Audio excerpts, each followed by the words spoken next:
didn't see Dustin out there. Was he at practice? Hopkins? Not here today. He'll be here tomorrow. When you go into a week and you don't have your number one corner and you're going up against Joe Burrow, Jamar Chase, T, Tyler, what does it do to your preparation? Well, I mean, I'd say Denzel's in the protocol, so we just got to work through that and see how it goes. We know what type of challenge this is. It's a huge challenge. They're got great players, really good coaches. We know what you're getting into. Kevin, when you play a team like this that you know so well, and there hasn't been a ton of turnover, but what is that week of preparation like? It's pretty unique, and I'm sure it's unique for them as well on that side. Just there's so much tape to watch of your scheme versus their scheme, and they've obviously evolved over time, just like we have. I'm speaking our offense and their defense, but there's certainly a lot of tape to look at and a lot of different situations. I mean, third down and red zone and 2 minute, you name it, we've kind of been in all those situations versus them as well. So when did you start Cincinnati stuff? I mean, has it been sprinkled in for months? I think every team, honestly, it's when that schedule comes out. Your eyes immediately go to that first game, so you start thinking about it. Now you also want to, if you believe in your process, you don't want to get too far ahead. So we've tried to pump the brakes a little bit and not give the players a game plan too early. So it's you got to fight that urge back in April to start game planning because you don't know yet what you're good at. I think what you're good at as a team evolves throughout the season as well. So you try to go in with a plan that the guys can execute and then be ready to update and change some of the nuance and pivot based on what you're getting from other teams. With the changes you had at cornerback claiming the wand, who'd be your third cornerback? We have a bunch of guys that have options, or we have options there. We have a bunch of guys that can play inside and outside, so we'll work through that this week if necessary. Is Dustin sick or in any jeopardy No, whatsoever? he'll be here tomorrow. Kevin, Miles always looks like he's in a good place physically. Just now you've been around him for a few years. Have you detected a difference in him this year? I mean, he just seems to be, just from the outside, just sharper and more on point with things.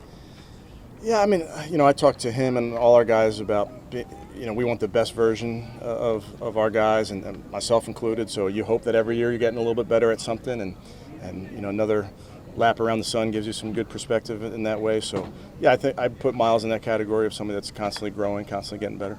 How much do you think having guys like Z and Dalvin and Obo might be able to free up?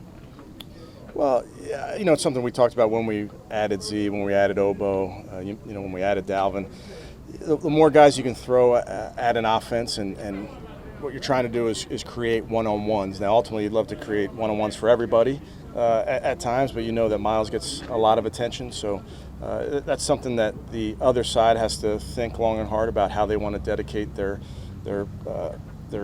protection plan. Do they want to slide to Miles? Do they want to put a tight end over there? Do you want to put a running back over there? Do you want to, do you want to max protect? Those are all things that each week teams think about when facing our rush. Hey, Kevin, we're going to be tying Rodney McLeod here in a couple of minutes. What does he give you in the secondary? He's a good football player. He's has a lot of experience in this scheme, so kind of came right in and could run it immediately. But he has his heady way about how he plays. Can't tell you how many times he's calling out routes before they happen, just because he's seen a bunch in his career. So I think his one of his strong suits is just his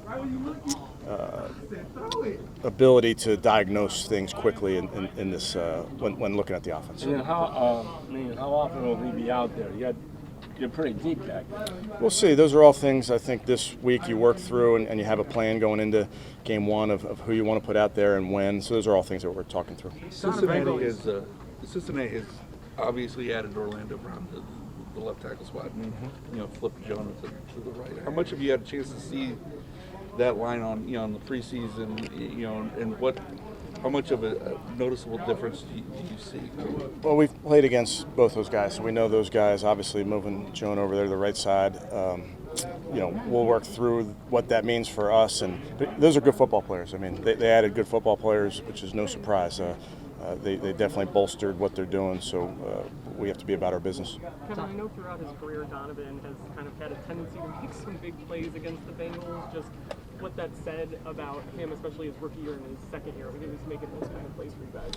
Yeah, Donovan's a guy that has made big plays. Period. Whether it's versus the Bengals are. I mean, he's made big plays in games, down the field catches. He has catch and run ability. Someone that the quarterbacks really trust, know where he's going to be. Very friendly target to throw the ball to.